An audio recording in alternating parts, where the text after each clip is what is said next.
인트로 없이 잔말 말고 바로 셀프 등기 설명합니다. 셀프 등기하려는 마음 다 잡아먹고 왔을 텐데 구구절절 다 아는 소리 하는 유튜버들은 걸으십시오. 바로 시작하겠습니다. 첫째, 셀프 등기를 하는 목적은 소유권 이전 등기입니다. 소유권을 타인에게 넘긴다는 뜻입니다. 그러므로 소유권을 증명할 수 있는 관련 서류들은 모조리 챙겨야 한다를 항시 머릿속에 인지하십시오. 그러면 당연히 이것이 필요하지 라는 생각으로 불필요한 것들을 굳이 챙기지 않게 되니까요. 대략 10가지 이상 되는데 들어보면 지극히 당연한 것들밖에 없습니다. 그리고 서류만 준비하면 셀프 등기의 99%는 끝난 셈입니다. 우선 본인이 직접 챙겨야 할 서류는 매매계약서 원본과 사본, 주민등록 등본, 신분증, 도장, 매매계약을 진행한 공인중개사무소의 부동산 거래 계약 신고 필증입니다. 빠르게 설명드렸지만 위표에 다 있는 것 읽은 겁니다. 매매계약서 원본이랑 사본 둘 다 챙겨가야 해요? 라고 묻지 마세요. 당연한 거니까요. 다들 컴퓨터에 중요한 자료는 USB에 복사하잖아요. 그러니 매매계약서 원본과 사본 둘 다 필요하다 라고 생각하시길 바랍니다. 신분증은 당연히 있어야 하고 신분을 비교대조할 주민등록 등본 당연히 있어야 하죠. 그리고 서류에 사인할 도장도 있어야 하고요. 그리고 거래 계약 신고 필증이란 계약을 토대로 정당하게 신고했습니다 라는 증빙 서류입니다. 신용카드 결제하면 영수증 나오는 거랑 똑같습니다. 그리고 토지대장 등본과 건물대장 등본이라 함은 사람으로 치면 신분증과 동일합니다. 그러니 해당 부동산 매물의 건물대장 등본과 토지대장 등본 모두가 필요하죠. 근데 웬 토지거래 한 것도 아닌데 웬 토지대장 등본? 라고 궁금하실 텐데 토지 위에 건물이 있으니 토지대장 등본이 필요한 겁니다. 해당 서류는 취득한 주택이 소재에 있는 구청에서 발급 가능하고 온라인으로도 가능합니다. 쭉 듣다 보면 지극히 당연한 것들을 발급받는다는 느낌이 들죠. 그리고 가만 보면 신분증, 도장, 매매계약서, 등본 등 내가 챙길 서류는 5분이면 다 챙기고 발급받는 것들입니다. 장신 매원사 필토건 이렇게 헛소리로 한 번쯤 읽어보면 자꾸 생각나서 기억이 좀 더 오래 갈 겁니다. 다음은 매도인으로부터 전달받아야 할 서류이며 총 4가지입니다. 부동산에서 만나서 최종 계약할 때 미리 부동산 측에 연락해서 매도인에게 준비해달라 하면 됩니다. 따로 만나서 하지 마시고 웬만하면 부동산에서 만나서 서류를 받으시길 바랍니다.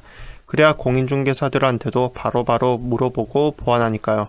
필요 서류는 위표를 보시길 바라며 주의할 것이 간단히 있습니다. 먼저 매도인의 주민등록 초본 한 통은 등기부 등본상 주소로 3개월 이내에 발행하여야 합니다. 그리고 매수인의 인적사항 기재된 부동산 매도용 인감증명서가 필요합니다. 가장 많이 틀린 것이 매도용 인감증명서인데 매도인에게 신신당부하시길 바랍니다. 셋째, 만약 매도인이 법인인 경우엔 주민등록 초본 대신 법인 등기부 등본을 챙겨야 합니다. 법인이 거래하면서 주민등록 초본을 들이밀면 그 사람과 거래를 다시 생각해 보아야 합니다. 평신이니까요. 자, 이제 사실상 끝났습니다. 왜냐고요? 서류만 다 챙기면 나머진 다 알아서 해주니까요. 생각해보세요. 서류 들고 여러분께서 취득한 주택이 소재한 구청에 가서 신고를 하실 텐데 여러분이 아무리 사전에 공부를 했다고 하더라도 구청 가면 걱정돼서 그 직원들에게 다시 물어보고 할 거 아니에요. 그러면 우리의 친절한 공무원분들께서 다 이거 해라 저거 해라 라고 안내해 주니까 여러분께서 매우 능동적으로 해야 할 일은 이제 없습니다. 그러니 서류만 준비하시면 99%는 끝난 셈입니다. 그래도 한번 형식적으로 절차를 마저 살펴만 보세요. 저의 농담 따먹기도 마저 들어보시고요. 여러분은 구청 딱 도착하시면 번호표 뽑고 취득세 신고서, 매매계약서, 부동산 거래계약 신고 필증을 제출하시면 되겠습니다. 그러면 취득세 고지서를 발급받게 됩니다. 취득세 고지서 못 받으면 달라고 하세요. 나중에 취득세 안 내서 배로 내면 네가 책임질 거냐고 하면서요. 그 다음엔 이 취득세 고지서를 들고 주 거래은행에 가서 제출하며 취득세를 납부하시면 되겠습니다. 그 다음 국민주택 채권과 수입인지를 구입하셔야 하는데요. 먼저 국민주택 채권을 매입한 뒤 확인증을 받고 채권은 매입과 동시에 은행의 할인율을 적용해서 되팔게 됩니다. 그 다음 수입인지를 구입하면 은행에서 철회해야 할 업무는 끝이 납니다. 말이 복잡한데 위표 보시고 은행 가서 물어보면 역시 다 알려줍니다. 은행에 갈 땐 자신의 주 거래은행에서 VIP인지 확인해보세요. 저 같은 경우 MVP라서 바빠 죽겠는데 번호표 뽑고 기다리지 않고 VIP 라운지 가서 바로 하이패스로 처리하니까요. 돈도 없는데 어쩌다 보니 등급이 높네요, 저도. 은행에서 나온 뒤는 법원 등기소에 방문하면 됩니다. 법원 등기소 가면 법원이라고 괜히 쫄지 마세요. 쫄 거 하나도 없어요. 거기 들어가면 뭐 대단히 공기가 차갑고 싸늘하다 라고 말하는 사람이 있는데 정장이나 캐주얼로 잘 차려입고 한 손에 아메리카노 들고 가면 싸늘한 공기를 즐길 수 있습니다. 그리고 아주 자연스럽게 민원 안내 창구에 가셔서 소유권 이전 등기 신청하러 왔는데 어떻게 하면 되죠? 라고 소이하게 물으면 따스하게 잘 알려줄 겁니다. 그러면 셀프 등기 끝! 복잡한 거 하나도 없죠? 쭉 떠올려 보겠습니다.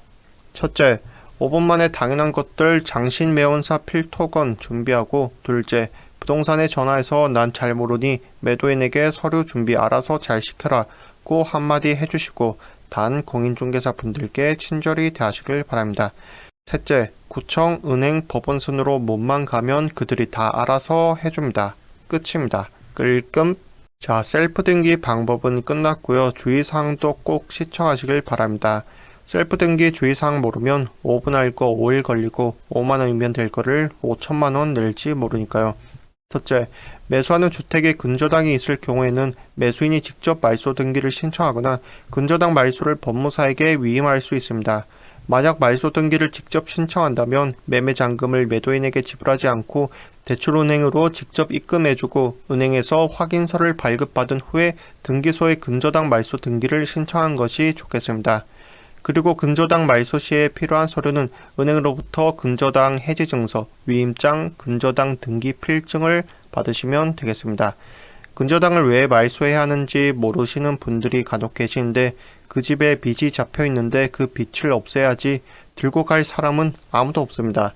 단 부동산 거래 그 자체의 관점에서만 보면 근저당을 포함해서 거래를 하는 경우가 당연히 있습니다. 그건 공인중개사 시험 단골 문제이고 일반 거래를 하는 사람들에게는 전혀 알 필요가 없는 사안입니다. 둘째, 만약 매수자가 대출을 통해 주택자금을 마련했다면 대출은행에서 지정하는 법무사를 통해 소유권 이전 등기를 진행해야 하는 경우가 발생할 수 있습니다. 이땐 셀프 등기가 어려울 수 있습니다. 따라서 사전에 반드시 법무사 없이 셀프 등기를 할 수 있는지 여부를 꼭꼭꼭 미리 확인하는 것이 좋겠습니다. 끝으로 간단히 알아두면 좋을 깨알 정보입니다. 법무사에게 등기를 의뢰하게 되면 기본료, 누진료, 부가가치세를 포함한 각종 수수료를 지급해야 하는데 이것을 통합해서 등기 수수료 달라고 말합니다. 법무사는 여러분에게 등기 신청 수수료를 얼마다 라고 제시할 때 어쩌고 저쩌고 그래서 이 가격이 나올 수밖에 없다 라고 말할 겁니다. 그럼 왈가왈부 할 거 없이 알겠다 하고 법무사 여기저기 알아보면 최소 5만원 정도라도 수수료를 낮게 해주겠다는 경우가 있습니다. 그리고 보통은 은행에서 주관하는 법무사보다는 공인중개사가 주관하는 법무사가 더 저렴한 경우가 다반사입니다. 그러니 공인중개사 분들에게 욕하지 마시고 그들과 친하게 지내시길 바랍니다. 공인중개사 시험도 합격률 20%밖에 안 되고 그들 중에서도 상위 10% 말곤 월 300도 못 가져가는 것이 대부분이니까요. 이상입니다. 보고 나눌수록 정말로 더 큰 돈이 되어 돌아옵니다. 저는 늘 그것을 경험하고 있습니다. 모두 성투하시길 바라면서 추천 댓글 구독 그리고 본 동영상을 단체 카톡방과 각종 카페들에 뿌려주시고 잭팟 터지시길 바랍니다. 감사합니다.